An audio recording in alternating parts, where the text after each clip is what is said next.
Fuck. Having her care about me was the last thing I wanted. But fighting against it would just make everything worse. I needed to keep her happy, so that the nightmares wouldn't get us. Not that she cared for real. No, she didn't. I knew better this time. I would not be lured into this shit again, only to be left at the mercy of the nightmares. They had none. But keeping all those feelings at bay was fucking difficult. Especially when Hana did everything she could to stay close to me all the time. At least I would sleep well tonight. I could hold my shit together, and she seemed happy, and so she wouldn't attract any unwanted attention. I was sick of sleeping on a train, so having a bed would be a welcome change. I looked at Hana, still scrolling through the images on my laptop. Let's go to sleep. She looked at me with childlike excitement. Maybe I should try now. I shook my head. It will be better if you rest before you try. It's been a long day. She nodded, but I could see that she was disappointed. Good. The more excited she was about it, the better. We went to the bedroom, and I collapsed on the bed. Finally. Good night, Dame, she said softly and turned off the light. Good night, Hana. The moment I opened my eyes, I knew we were fucked. Grey sky loomed above me, and the ground was covered in sharp rocks that resembled melted glass.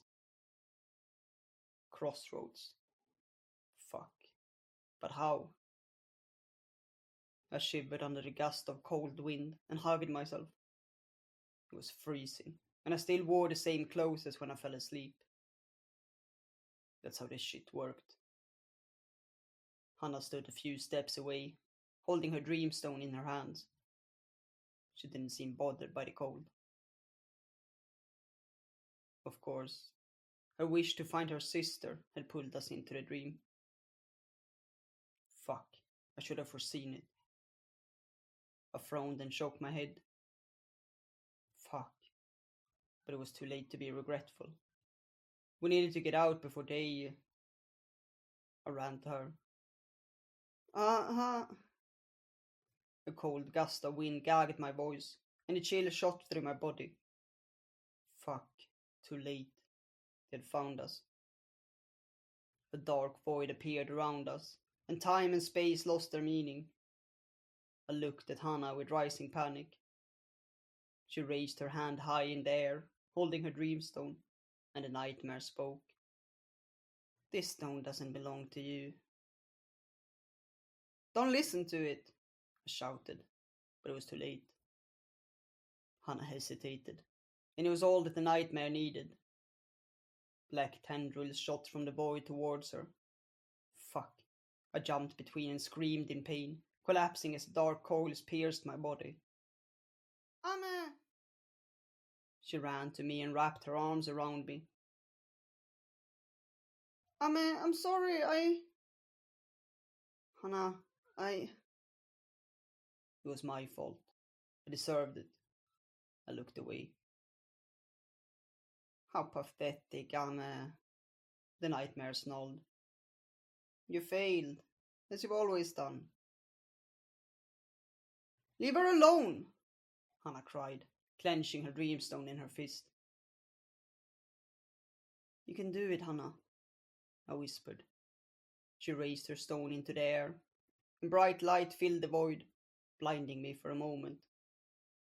When I regained my vision, she stood there, in the most ridiculous costume I could ever have imagined. I smiled. It didn't really matter. She was safe. So, little one, how does it feel to be manipulated into becoming a Mahou Shoujo? Did she tell you what it really means? I guess not. She never cared about anything else but herself. The nightmare loomed above us. Hana stood in front of me, trying to protect me from its gaze. Stop it! You're lying! She does care about me. Does she? it hissed, feeding on our despair. Fuck.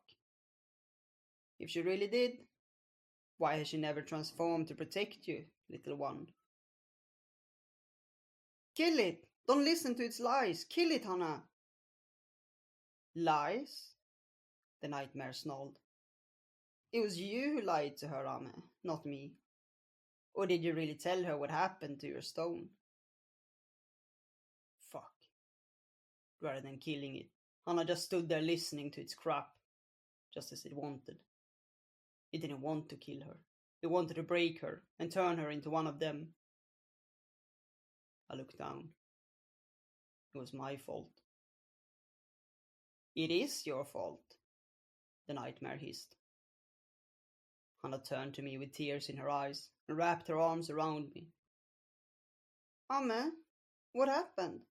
What did it do to you? She sobbed. She did it to herself. Hannah looked at me, confused. Ame? I looked away. How could I tell her what I had done? She would hate me.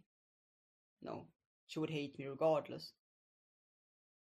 Everyone hates you, Ame.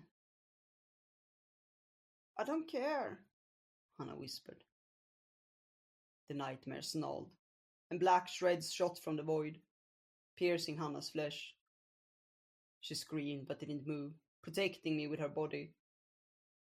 I tried to push her off, but she held on to me with all her strength, ignoring the pain and the blood that seeped through her clothes. She didn't deserve it. It was my fault, not hers. Go, Hannah, I whispered. No. Go. Find your sister. You don't need me any longer. Of course she doesn't need you. No one ever did. That's why you broke your stone. Yet now you regret it. Did you really believe she would like you if you were a Mahou Shoujo? How pathetic, Ame.